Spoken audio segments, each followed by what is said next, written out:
What they did is they pulled the tarps off with tractors, and their tractor treads all over the field. It was horrible shape. So I like playing in bad weather, but I said, man, if we played these guys on a dry field, we would kill them.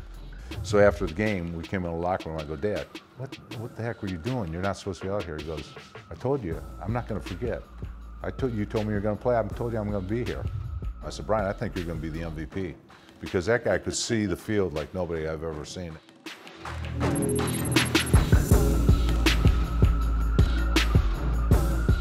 Hello again, and welcome to another installment of Club 46, driven by Bridgestone.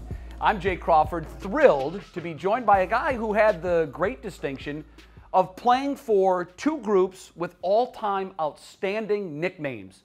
He was a part of the Electric Company, and he was also a big part of the Kardiac Kids.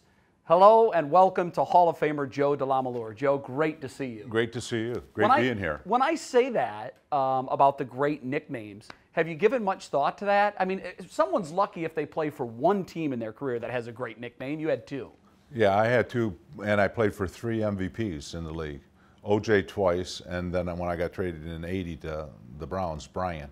Wow. Sipe. So not many guys can say they've blocked for 3 MVPs. I blocked for a 2,000-yard rusher and a 4,000-yard passer. First time in the history of the league at that point. Wow. And OJ's was 14 games, which is really unusual. Yeah. I was the only guy ever to rush for 2,000 yards. And Brian, I think the year we came, I got here, Brian only had 10 sacks that year. Can you imagine giving up only 10 sacks and throwing? I think the only one threw more than him was Faust. Which group do you more identify yourself with, the Electric Company or the Kardiac Kids? Well, the Electric Company, because I played there and that's where I went to the Pro Bowls. Here, I went to 1 Pro Bowl here. Yeah. But yeah, I feel really good about the Cleveland Browns, because when I came here, they were kind of like trying to find where they're at, and all of a sudden, Brian, like the 3rd week of the season, and you can ask him if I didn't say this to him. I said, Brian, I think you're going to be the MVP, because that guy could see the field like nobody I've ever seen. And I played with Joe Ferguson, who was a great quarterback. Sure. But Brian, you could tell, he was just really locked in that season for whatever reason.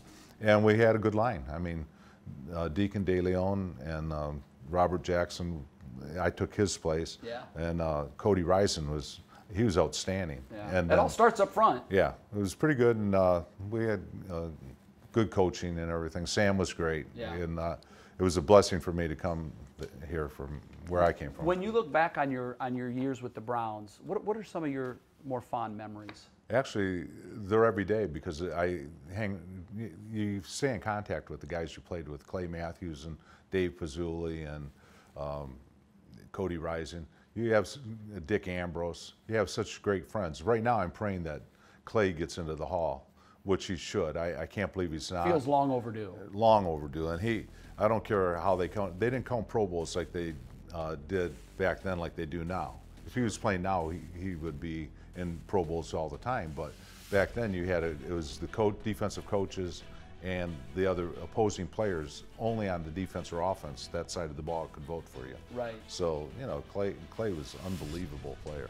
You grew up in Detroit. What was Joe D like as a kid? I was the 9th of 10 kids, and I had it made, because I had 4 brothers who were really old, tough guys. So I'd walk down the street and everybody said, oh, don't touch him, it's DeLamielleure, his brothers will kick your rear end, don't touch him. Yeah. So I walked through life like that until I got big enough to take care of myself.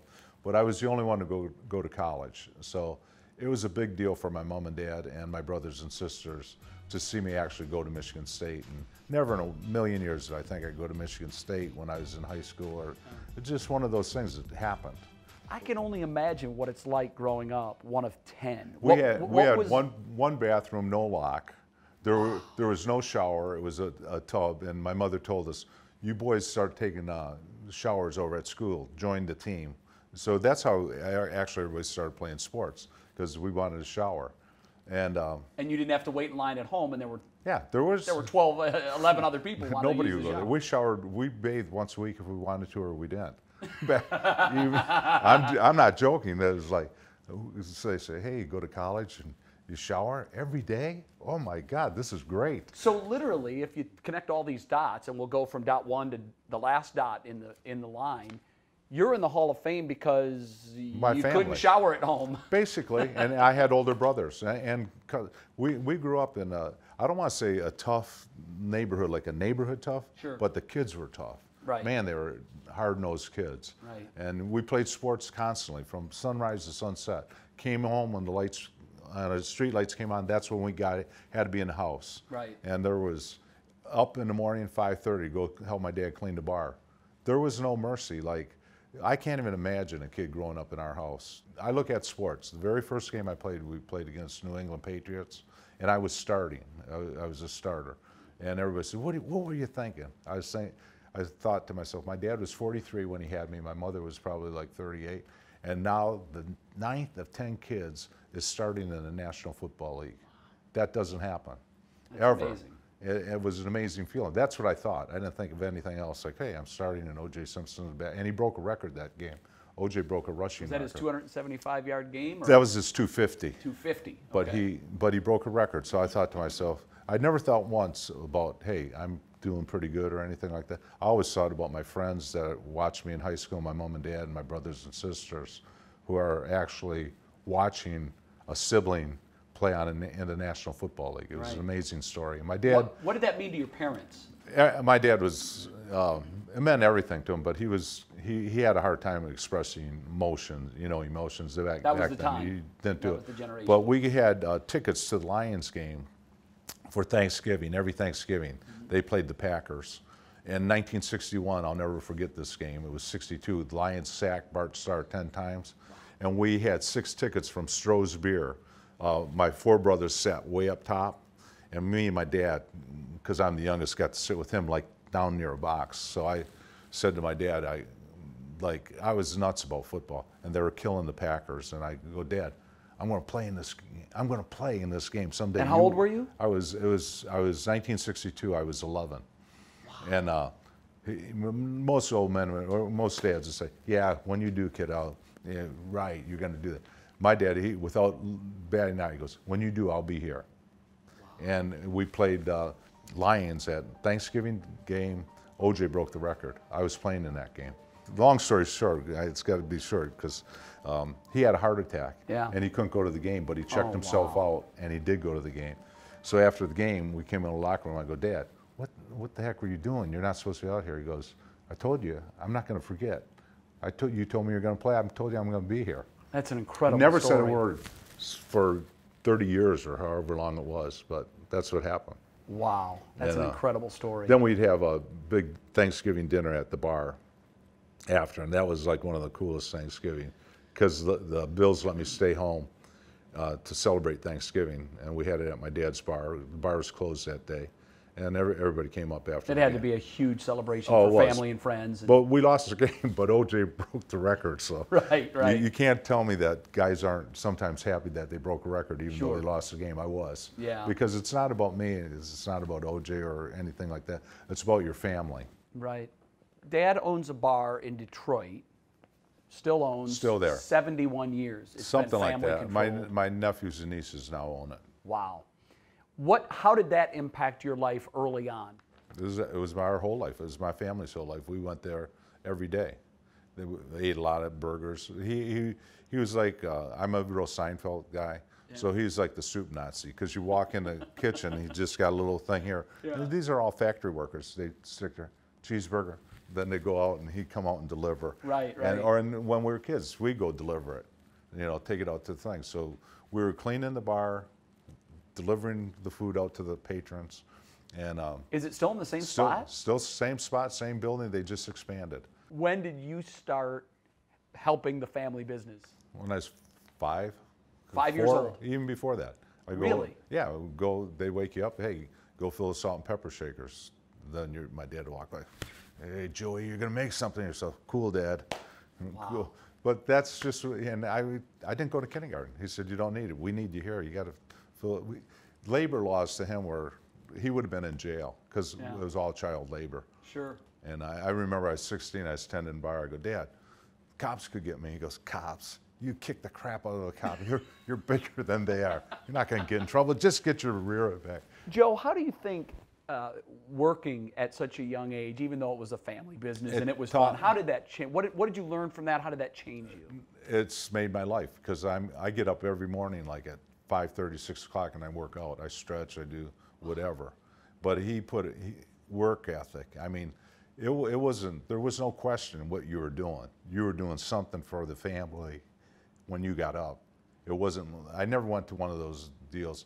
Hey, Dad, can we go on vacation? With what? We had 10 kids with one car. It was a 4-door. You pile in with each other. But it was so much fun. My wife did the same thing. They had 8 kids. Her dad was a fire chief. And it was just the best of life. It was the best of times. You could make that movie. I go watch my brothers play high school. You know, they were my heroes. Everybody said, who was your sports hero? I go, my brothers and my dad were my hero. Because they did everything I wanted to do. They were great baseball players, great football players. Then later, I imagine they kind of lived vicariously through Probably. your pro career. Yeah, probably they did. I know one of them did for sure. Yeah. But, it was just so much fun. And Your first high school team had 16 members on the team? On the varsity, yeah. How do you even field a team with 16? Our coach was saying, he's in the Michigan Hall of Fame. He's still alive, Coach Baumgart. He said, I'm getting soft. I'm really getting soft. He says, we got 5 extra guys we don't need. I can't run them off. He was a great coach. And, Everybody had to play both ways. Oh, yeah. I played both ways. I kicked off and punted. And So you were literally on the field for every play? Every play. Are you kidding? And if they take you off, they would, no way. I would never. Was the team any good? We won the Detroit Catholic Championship. With 16 players? 16 players. We scrimmaged East Detroit, which was a big, huge public school. Yeah. And that's one of the only games I never played in because my coach told me, you were screwing around, you're not playing. I go, I never screwed around. He says, I don't want you playing. You're not playing today. Sit down. It was a scrimmage. After the game, he said, I had to do that because they weren't going to let you play. They weren't going to scrimmage if we let you play. Why? Were you too big? I was a middle linebacker and I was a fullback. I weighed 227 in high school. And I was a fullback. And I played middle linebacker. I used to hurt kids. So the coach told you you're just... He said, he punished me then after the game. But really said, you had done nothing wrong. Yeah, he goes, Joey, I had to tell you, you didn't do anything wrong. The coach wouldn't scrimmage if you played. So I had to sit out. Tried to protect his players. Yeah. What do you think, what did you learn from playing on a team that had 16 guys that won a City League Catholic Championship? Technique is everything. That coach was a technique. If I'm blocking the guy here, you cannot drive off this foot. You got to step off the back foot. So everything was all technique. And then when I got to Michigan State, I had a decent coach. But then when I went to Buffalo, had the best coach ever, Coach Ringo. Maybe Howard Mudd coached me here with the Browns, but Ringo was the best coach. And they were technique. It was all technique. I was way ahead of my time. Guys used to block like this. I was throwing punches. Guy grabbed here. As soon as he put his arm over, I'd hit him in the ribs with my other hand. It was like a fist fight Right. the whole time. And I got really good at it. At what point, Joe, did you know you were really good? Starting in my junior year, I was starting to get recruited, and University of Miami recruited me way up in Detroit. Back then, you could sign as many letters of intent as long as they weren't in the same conference. Like I couldn't sign 2 big 10 letters, but Miami was independent, so I signed a thing. I come home, oh God, I was excited. I'm going to Miami, I can't believe it. So I give my dad, Dad, I'm going to Miami. He goes, let me see that. He would swear, let me see that sheet, but he'd say the other word. So he looks at it, what's this? I said, it's a letter of intent, I'm going to Miami, I got a scholarship. He said, let me see that. He rips it up. Too goddamn far. Your brothers and sisters will never see you. I go, geez. So you come down to time of, okay, now it's the final time, where are you going? So I go, I'm one of Bo's first recruits, Bo Schembechler's. Yeah. I go, Dad, I want to go to Michigan. He goes, Michigan? I can't pronounce that guy's name. How do you say it? Schembach. I go, come on, Dad. We're DeLamielleure. Schembechler. I don't want you to go there. So I go, all right, I'm going to Notre Dame because I'm Catholic. Even to this day, I go to Mass. I try to go every day. He goes, you can't go there. I go, why? He said, Aaron Parsesian is a Protestant. He's a phony. He's coaching at Notre Dame. He goes, you go to Michigan State because Duffy Doherty's Catholic. And I go, you're right. What the heck was I thinking? I go, God. So Dad talked you into Michigan State. You did what your parents told you to do. And actually, that's a true story. I said, Dad, I'm sorry, I don't know what I was thinking. You're right. Coach Doherty is Catholic.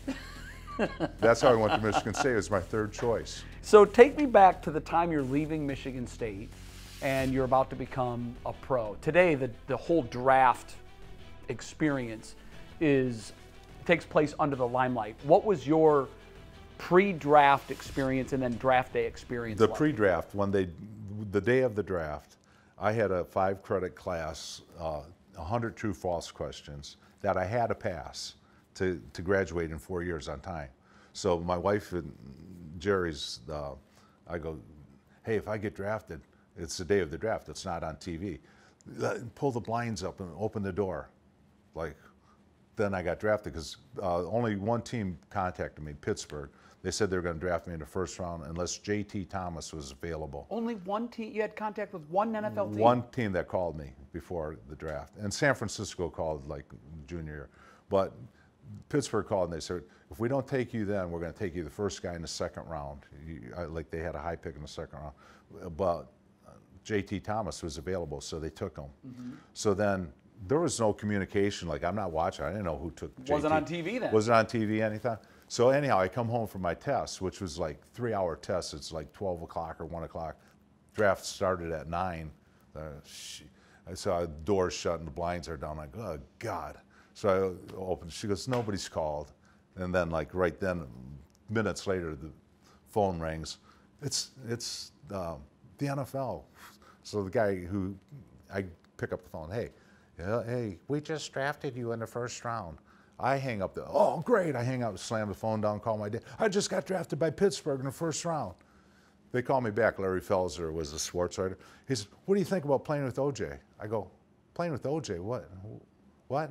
Yeah, you were the 26th pick in the first round. Are you kidding me? I'm playing with OJ. So I had no idea. I thought I was drafted by Pittsburgh because the guy just said, we just drafted you in the Never first said round. he was with the Bills. Never said he was with it was Mr. Wilson, the guy who owned the team. The Senior Bowl was coached by the Buffalo Bills coaching staff. So Ringo's my coach at the Senior Bowl. I only weighed 243 in college. Even that was small then. So I get on the scale on Friday before the game, and Coach Ringo's looking at the thing. He looks, all the scouts are back there. It's not like now where everybody's looking. And ESPN's there. He writes, he gets off, he turns off, DeLamielleure 255. I go, whoa. I look at it, I was 243. He goes, I hope I see you in Buffalo. And then I left. Wow. No idea that he'd be my coach. He'd make that much of a, I knew he was a great coach just from the Senior Bowl. Did he later tell you that he saw Yeah. exactly what he was looking for that week? Yeah, I was undersized, he was undersized. He played in 183 straight games. I played in 185. I mean, he was Coach Ringo was like incredible coach, and he all the guys used to say, go talk to your daddy, see how we're practicing today, because we just bonded. Yeah. And he never babied me. He was on me for everything. You know, Yeah. he was just said, hey, you got a chance to be really good, and we're gonna really pound you to get there. That's what was your reaction to becoming OJ's teammate? I was glad. I mean, I thought he was great. Reggie McKenzie played left guard. He's from Detroit, so we've known each other. My rookie year was his first year where he really busted out. Yeah. But it was because of Ringo. We had the same plays as Green Bay, the sweep, and we just ran the Green Bay sweep. Instead of Fuzzy Thurston and Jerry Kramer, it was Reggie McKenzie and Joe DeLamielleure. Yeah. And we had a great blocking fullback, Jim Braxton, who was unreal. He's like 260 pounds. Yeah. So it was just put together by Ringo. That brand of football is gone today. Yeah. What do you think of that? I think if they spread the field and ran the ball a lot more, I would hate to see O.J. Simpson and Jim Brown running one-on-one against these defensive backs when they spread the field so wide and they get through the line of scrimmage like that. Yeah. I think they could even run the ball better, but they don't. Yeah. It's just a different game. And it's the good part about the game now to me is everybody says, it's not like when you guys played, it was rough. I go, no, it's safer and that's better for the players. Yeah. Because you don't need guys walking around maimed for the rest of their life just to say they played football.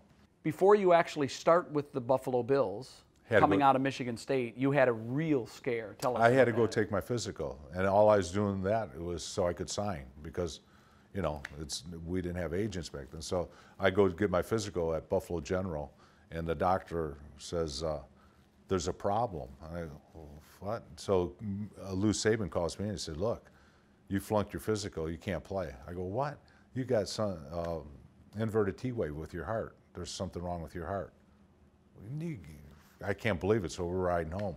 She goes, well, I guess it's meant to be that you don't play. You're gonna be a coach or something. So I go there, and then I go to Michigan State. Buffalo's gonna send me to the University of Michigan and have my heart checked. For like a second opinion. For a second opinion from Buffalo.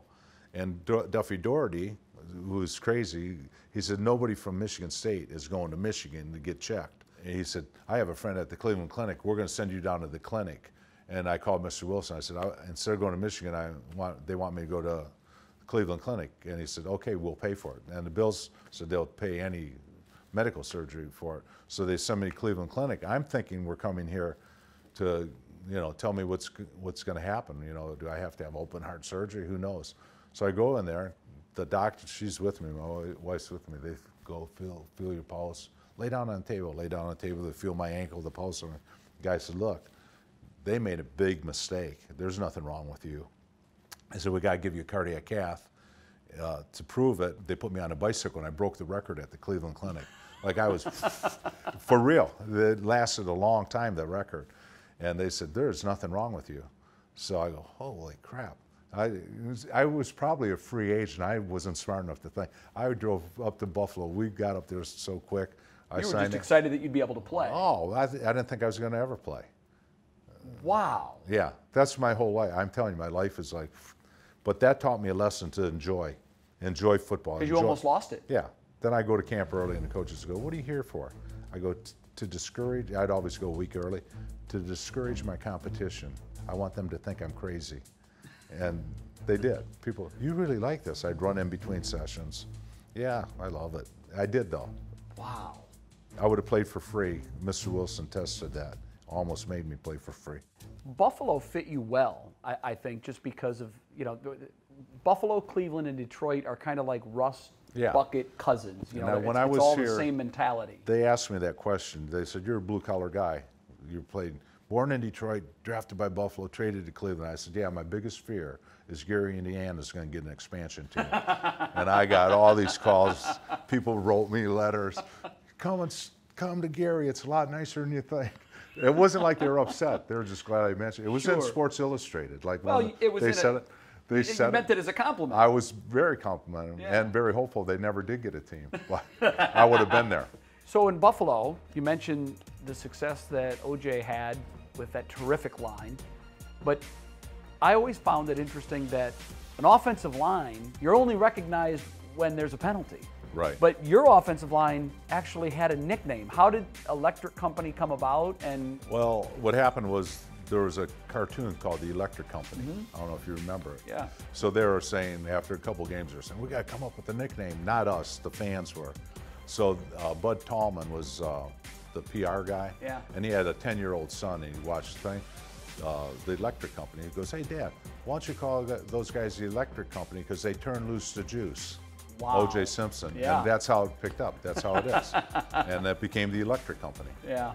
And there's only one other team that has a nickname, offensive line, the Hogs. Yeah. And I know Joe Jacoby and those guys really well. I don't know how it came about, but looking at Joe Jacoby and those guys, you can tell. I can say they're huge. We weren't big. We had some guys who could really run. You did. And OJ loved to run behind that line and often credited you guys for much of his success. What was his 2,000-yard season like?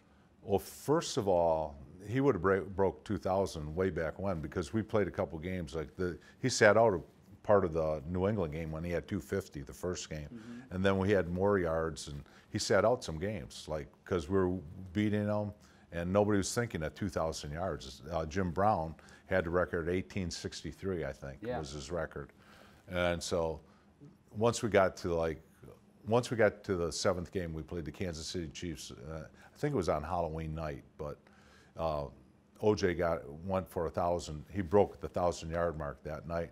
then everybody said, we're going for 2,000. Reggie McKenzie was the guy. He had the big mouth. He'd always be mouthing off, we're going 2,000, dog. First of all, I'm not a dog.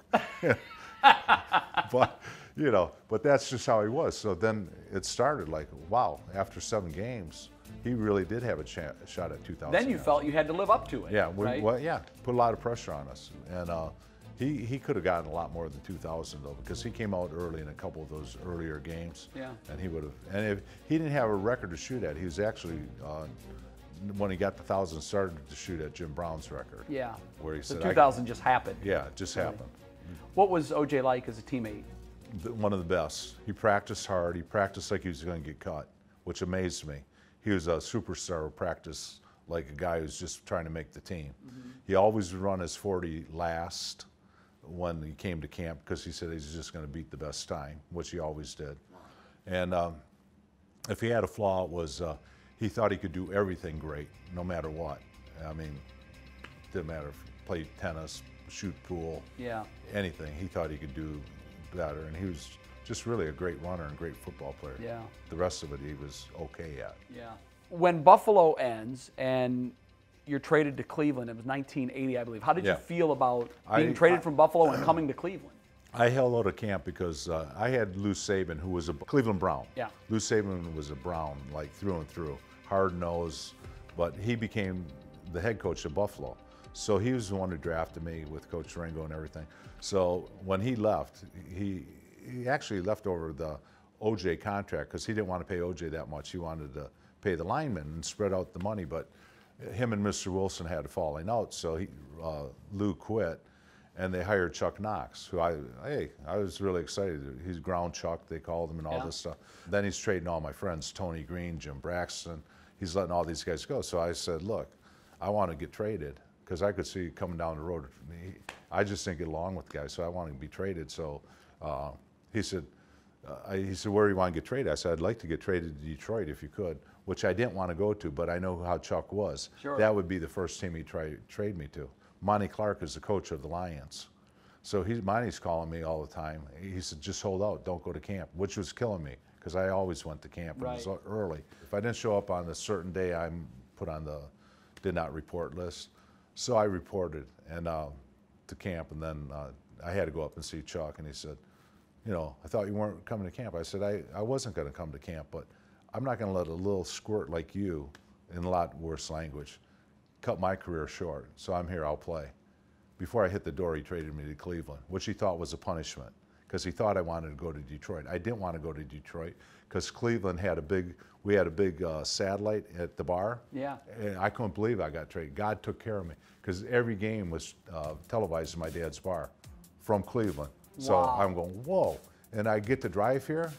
So you come to Cleveland, and that first season is quite a memorable season. It's one of my most memorable. Is it really? That and my rookie year in Buffalo, because we were really good. That team was one of the best teams I played on because Buffalo didn't have the defense we had. Yeah. But man, Clay Matthews and Robert Jackson, the linebacker, and Jerry Short, but Jerry got hurt. But we really, and the defensive backs I thought were excellent with Darden and Bolton, and those guys, Clarence Scott. They're really, really good players. So I thought, wow, we got a real opportunity. And the season just, you know, just started rolling along, and Brian got better and better. I said, man, this is going to be, I'm going to go here and we're going to go to the Super Bowl. When you look back to that 1980 season, most people remember one play. If Red they're Right asked them. 88. Red Right 88. Yeah. I got a fat head. I wish the ball would have hit me in the head. I've heard it go by me. But what do you most remember about that game? We'll talk about the play in a second, but what do you most remember about that day, that game? How bad the field was. Yeah. Because what they did is they pulled the tarps off with tractors, and their tractor tires treads all over. The field was horrible shape. And I just thought to myself, I like playing in bad weather, but I said, man, if we played these guys on a dry field, we would kill them. We were a lot tougher. We had tough guys. I know they had their guys, but I think we were better. Brian was better. I think Mike and Greg Pruitt were better, and we had really good receivers. And Bolton he intercepted the one ball. I mean, and ran it down. I just thought we were a much better team, and I thought this is going to be our time. Joe, do you think it's because of the field conditions that day that I the think Browns that day, don't have a Super Bowl championship? That and Paul McDonald wore scuba gloves, and the ball was kind of slick when he put it down, Yeah. and Cockcroft missed the extra point. Yeah. So, I mean, and then I can't blame Sam because we didn't make 2 extra points. How are you going to kick a field Got to goal? go for a touchdown Yeah, there. well, I mean, it's just the way it is. But I'm sure you've relived that play a million times. Yeah, I used to eat breakfast, red, right, 88. What the hell? Red, right. Yeah, it never goes away to this day. Yeah. I mean, even to this But day. you say that to any Cleveland fan, We and were they flying. I flew in immediately- here yesterday with a guy, a big Cleveland Brown fan. What about that play? I said, what, red, right, 88? Yeah, everybody knows it in Cleveland, if you're our age. But Yeah. it's just one of those deals. When you look back on your Hall of Fame career, I'm sure that you give credit to many of your teammates. No one does it alone. And speaking of teammates, I know kind of the sanctuary for all football players is that locker room. And boy, Joe, how the locker rooms have changed from when you played. I'd love to take you down to the Browns' current locker room and sort of talk about how they've changed from then and now, I thought you were and gonna, also get some locker room stories. I thought you were going to take me down to our old one and punish us. I wish I could. No, it was a great locker room. I went from Rich Stadium, which was brand new when I was 73. We opened that stadium. Yeah. So that was like this stadium right now at that time. Sure. And then I got traded to Cleveland. I go, whoa. Yeah, that was a step back. And I knew when we played here, they only had like 3 spigots in the visitors' locker room. We used to have to stand in line and wait for a shower. But well, let's go down and look at the new facilities. That'd be cool.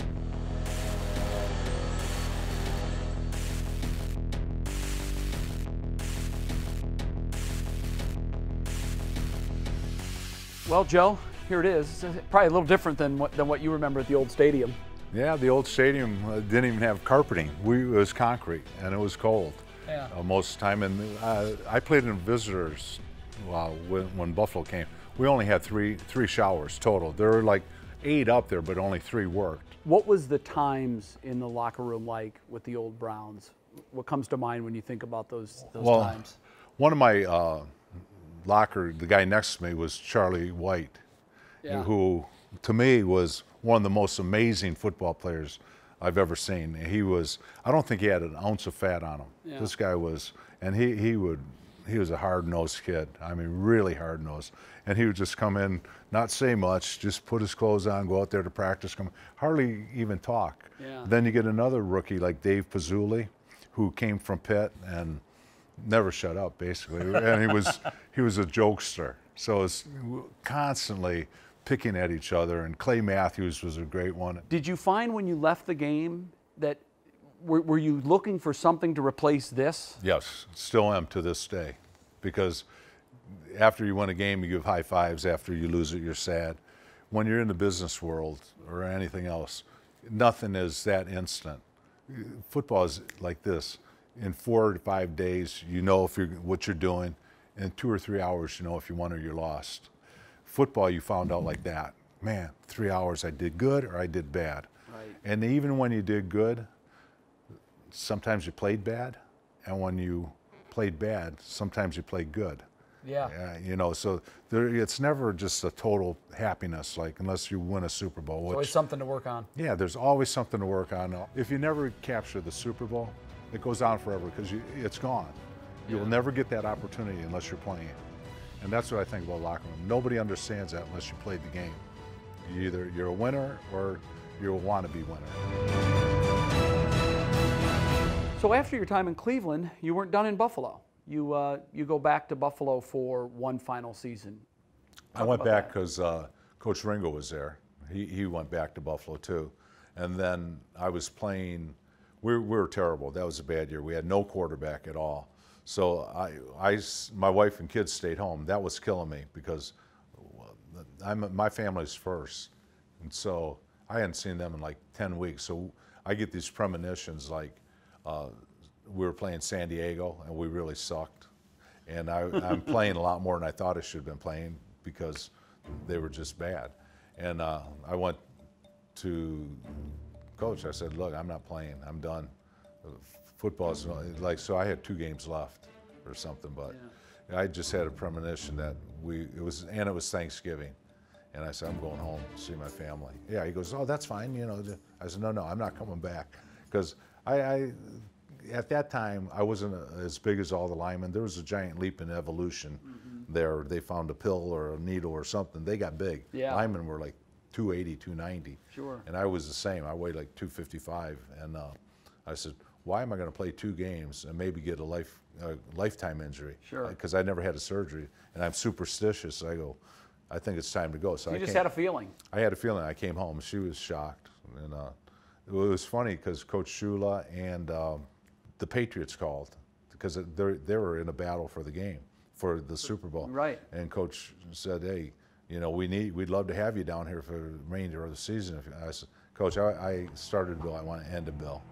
But I look back at that and think, oh, maybe I should have done that, but it just didn't work out. And Yeah. I wanted to be where I was and be home and all this and be true to myself. You didn't stay away from football for long. You make the transition into coaching. What was that like for you? It was tough, but before that I was coaching, but then the Arena League came. That's not in there. I played. Yeah, you had a season, right? I played a few games, and Yeah. I wised up again. Like, what are you, stupid? I was 42 years old, but that's when we got conned by a guy, white collar crime, and we needed everything we could do. So I was coaching with Babe Pirelli at the high school I was coaching. I let him use our field. Then after I was coaching, he goes, "You're better than the kids you're coaching." I said, "Yeah, they're drunk every night." I said, "I stay in shape." He said, "You want to play?" I said, "Yeah, sure, I'll play." And they were making like $500. I said, "If you pay me $1,500 or what, 1,000, I'll play." You're in. Wow. So there I did. I played about three or four games. What was that like? It was fun. It was. I mean, football is fun. The game part of it is always fun. Yeah. So I had fun, and there were some guys. Cliff Branch played in it. There were a couple guys who played in it, but it was time to quit. And then it was on to Then coaching. I got a real job. I coached high school football, and then Coach Rutigliano. We did well. I was a head coach, and we did really well. We had a couple private school championships and that. Nice. And I had a lot of kids going to college. So Coach Sam said, So, "Come try Coach, it." At the he next said, level. "Try it at Liberty," but I go, "Coach, Falwell, I'm Catholic. Are you kidding me?" Yeah. And he said, "You can do it." He knew that I needed to do it. He said, "If you come, you'll get a job." I coached with Sam for 2 years, and I got hired at Duke. Yeah. So then when I was at Duke, I liked it, and it was fine and everything, but it's not playing, and it's not doing that. Nothing so, could scratch that itch. Of So I got playing. in, yeah. So I said, I got to do something else. So we did something for a year or so, and then I got in Hall in 2003, and that changed my life. Yeah. Not a whole lot financially, but I got an opportunity to do a lot of things like speaking engagements and things Sure. like that, where we can survive. And then my wife, we're same age, so she turned 66, and we said we're both retiring. Yeah. So, and we learned to live on little. We don't Right. need a whole lot. Right. So our most important thing is our 12 grandkids and being able to work out. Not necessarily learn to live on little. Yeah. You both kind of went back to your roots. Yeah, we did. That's how you were raised. Yep, it was. So it was almost like training for you. Yeah. In 2009, you did something slightly unconventional. Tell us what you did and why you did it. Well, my college roommate called me. We started an orphanage in Matamoros, Mexico, across from Brownsville, Texas. And he said, "Look, we're never going to get ahead unless we raise a ton of money, because we got to build an orphanage, actually build an orphanage, not use one that they have."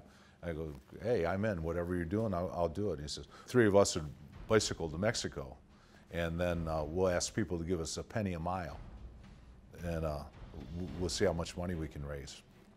I go, "I'm in. I don't even know how to ride a bike." But I learned how to ride a bike. I went and took lessons, and 3 weeks the lady said, "Yeah, you can do it." From where to where? The 50-yard line of Michigan State to Matamoros, Mexico. Which was how many miles? 2,000 miles in 18 days. And guess what? I didn't even know how to ride a bike. I was 3 miles off campus. I go, "How much farther?" They go, "You stupid son, 1,997 miles." We did it. And you have to basically do about 100 miles a day. Yeah. To get that Yeah. done. I imagine at the end of we it, it were was grueling. We were rolling. We would go 33 miles. Then the next guy would take it 33. But we did Right. 2,000 miles And that changed a lot of kids' lives. We changed 69. These kids are all graduating from high school and college. Pretty good story. Joe DeLamielleure, so great catching up with you. Thanks for joining us on Club 46, driven by Bridgestone. We appreciate it. And thank you as well for joining us for another episode. Make sure you tune in next week for our latest installment when we sit down with another all-time great Cleveland Brown. Until then, I'm Jay Crawford. We'll see you soon.